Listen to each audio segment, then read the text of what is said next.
There was once an old fisherman, old as anybody can remember. In fact, he was so old there was nobody around to remember what his name was.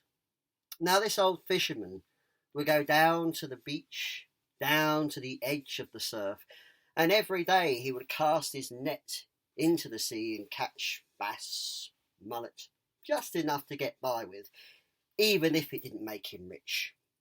And arriving one day at the seashore with his nets, he cast them across, and they snagged on some rocks.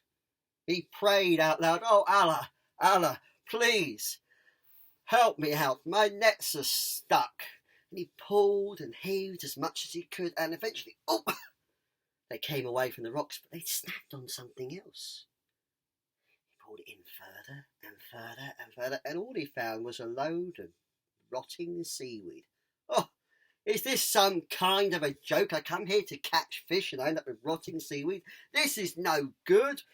So he took his net again and cast it back out into the waves. And again, it snagged.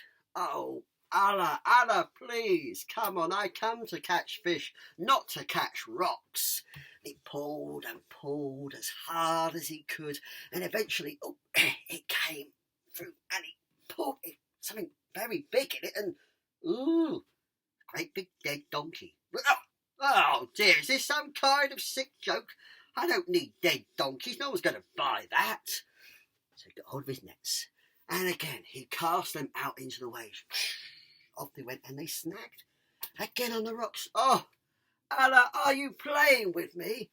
I don't need rocks, I need something I can sell for my pot." So he pulled and pulled and pulled, and felt quite light this time. And as he brought it in, he saw something twinkling. He edged down towards the shore and picked out a very ornate copper bottle. "My goodness," he said, "who would throw away something such as this?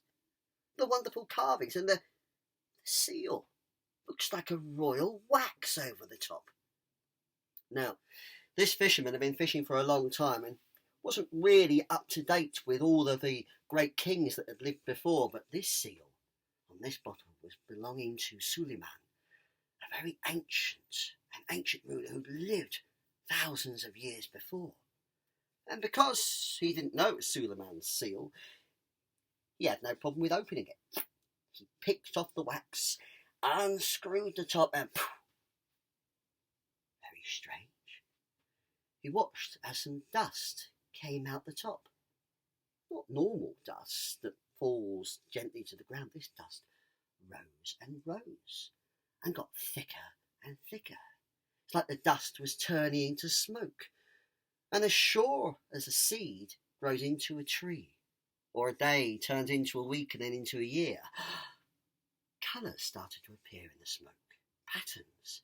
The vapour grew and grew until it filled up the entire sky. And eventually the vapour started to take shape. It took shape as a great, big, angry-looking ifrit, a genie. "Oh, Suleiman," said the genie, wise Suleiman, I give my pity, I give my sorrow, Hang on, you're not Suleiman." "No, I'm not. I'm a fisherman, and I caught this bottle and you've come out of it. What on earth are you?" "I am Ifrit, a genie. I am full of magic. I am also full of hate, full of power. And I have some news for you, fisherman. News which concerns you." "Really? News about me? Well, what could that be?" "Your death," said the genie. "I shall be the cause of your death." "Hang on. I just let you out of the bottle. Surely you should give me something for freeing you." "I have been in the bottle for 2,000 years. For the first few hundred years, I decided I would give 3 wishes to whoever released me, no matter how awful they were. but nobody came. For the next 200 or more years, I decided whoever released me would have riches. Riches beyond his wildest imagination. Riches to give to his entire tribe. But no man came. For the next 500 years, I decided the man who would release me would become king of the world, ruler of everybody. But no man came. And so for the next 1,000 or so years, I plotted and schemed. I dreamed up the most terrible ways to get rid of whoever released me. I have had enough of man, and you shall be the first to die. Now, this mean old genie was looking down. Couldn't wait to see the little man shake with fear. Quite a mean way of behaving. But as he looked down, expecting the man to quiver and beg and plead for his life, he saw the little man sniggering. What's so funny, you little worm? You? Come on, pull the other one. You didn't come out of this bottle, Sunshine. No, I mean, look at the size of you. Your head's scraping against the clouds. There's no way that you came from this. I mean, I have never even seen a genie half your size who could fit inside this, so you never be able to fit in here. How dare you defy me? How dare you? I am full of so much magic. I can rip the sky apart. I can create rainbows to dance through the heavens. And you doubt I could fit inside a bottle? How dare you? And with that, he pulled out a shining cutlass. Shone brighter than the sunshine. Twinkled more vividly than the stars. For your impertinence and your doubt, I shall chop you into dozens of little pieces.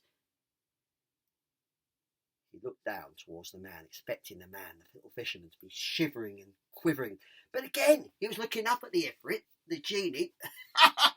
Really? You expect me to believe that? You pull out a big shiny cutlass. Now, this bottle has been in the sea for 2,000 years. Surely that cutlass would have just a tiny bit of rust on it by now. The fury in the genie was unbelievable. It was almost like a trapped volcano up in the air. How dare you, he boomed. I can do anything. I can fit in that tiny bottle. No problem. Well, if you're so sure, prove it then. And with that, there was a quiver in the air, like a shake of oxygen. And the genie's shape disappeared into weaving and swirling colours. The colours went into vapour, the vapour down into smoke, the smoke down into dust, and filtered back into the bottle. At that point, the fisherman took the cork and squished it in tight. He got his own little bits of cloth and wrapped it around, making sure it was tight as anything. He pulled back his arm and threw the bottle as far as he could into the waves. He then went back to the village and told everybody what had happened. He told them how the beach was haunted and there was no fish there at all. Nobody go to that beach, he said. Nobody at all. And so it was that one humble fisherman saved not just himself, but thousands, millions of people. I'd like to give him a big thank you if he was here, but he's not. But thank you for listening.